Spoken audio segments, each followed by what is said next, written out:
रोजाना टोक देती है, आज एक बार चल पड़ती हूँ। और पुण्यात्मा, सत्संग के अंदर ये तो सत्संग तो एक ऐसा सथल होता है, जैसे मैला कपड़ा धोबी के पास पहुंच गया तो वो तो उसने अटक पटक पटक कैसा कर देगा, सारे मैल ने धोकर छोड़ देगा। तो सत्संग तो एक धोबी का स्थान है, यहाँ आ गया तो आत्मा के मैल छूटे छूटेंगे, खत्म होंगे, उसके अंदर निर्मलता आवेगी। तो बुढ़िया आ गई, सत्संग सुना, सारा ज्ञान दिया जाता है सत्संग के अंदर कि आपस में जो झगड़ा करते हैं वो झगड़ा गलत करते हैं। कोई भी घर का सदस्य हानि करके खुश नहीं होता। सभी चाहते हमारे घर में धन वृद्धि हो, हम सुरक्षित रहे। कोई हानि हो भी जाती है तो भाग्य की होती है, वो तो होनी ही होती है। फिर बाद में उसके ऊपर राड़ करते हैं, झगड़ा करते हो, वो और काम बढ़ा लेते हो, तो उसको समाप्त करना चाहिए। बुद्धिमान व्यक्ति, बड़े व्यक्ति का फर्ज बनता है, बुजुर्ग का। तो अब बुढ़िया का वह बात समझ में आ गई, सचमुच जो होना हो तो हो चुका होता है, फिर बाद में तो खाम खा बकवाद करते हैं, वो तो वापस आ नहीं सकता। मानसिक टेंशन और पैदा होती है एक दूसरे को कह सुन के। तो कहते हैं पूर्व संस्कारी होते हैं, एक के चोट से धारिया जिन मिलन दाचा।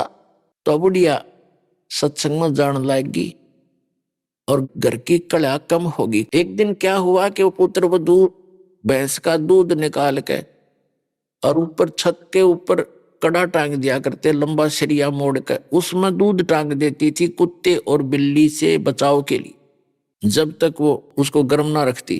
तो ध्यान उसका रहा नहीं, दूसरी साइड से उसने बाल्टी टांगनी चाहिए, वो कड़ा टंगा नहीं उस कुंडे में, बाल्टी का हैंडल, और उसने सोचा टंग गया, उसने छोड़ दिया, वो सारा गिर गया, सारे फर्श पे फैल गया, कच्चे पे। अब उस पुत्र वधू को, उसकी लड़के की बहू को पता था कि बुढ़िया शुरू होगी और 36 तो आप गाड़ देगी, और फिर इसका लड़का होगा, उसने सिखावेगी समझावेगी, फिर वो पीटेगा। ये कई दिन का काम हो गया। लेकिन उस दिन उसकी सास ने उससे क्या कहा, और वो देख रही थी उसके मुंह की तरफ के भी सुनाओगी 5-7 कठिए। उसने कहा, बेटी कोई बात ना, हमारे भाग में नहीं था, यू आज का दूध हमारी किस्मत में नहीं था, और बेटी इसने इकट्ठा कर ले, बचा हुआ थोड़ा उसको भैंस को ही पिला दे, अपने तो काम रहा कोई ना। अरे तो बेटी हमारे भाग में था ही नहीं, इसलिए गिर गया तो गिर गया, कोई बात नहीं, सुबह देगी या बाल्टी भर के। अब उसने सोची पता नहीं बूढ़ी आज कौन सा स्टेशन पकड़गी, या तो इसनो तो कद्दे भी ना बोला करती। उसने सोचा शाम ने मेरा पति आवेगा और उसने यह बताओगी, गुस्से में है दिखा, लेकिन उसका आगे जिक्र भी ना करा उसने। फिर उसका पक्की जचगी को हो बुढ़िया में इतना परिवर्तन है, भगवान आया तो आया क्यों कर, उसके चरण पकड़े, धोए, नवावे, प्यार करे, क्योंकि उसकी तो करड़ाई टाल दी उसे बुढ़िया ने, जिक्र नहीं करा उसके पति का आगे। तो वो कितना प्रेम बन गया उनमें। फिर उसने कहा, बेटी तू भी सत्संग में चला कर।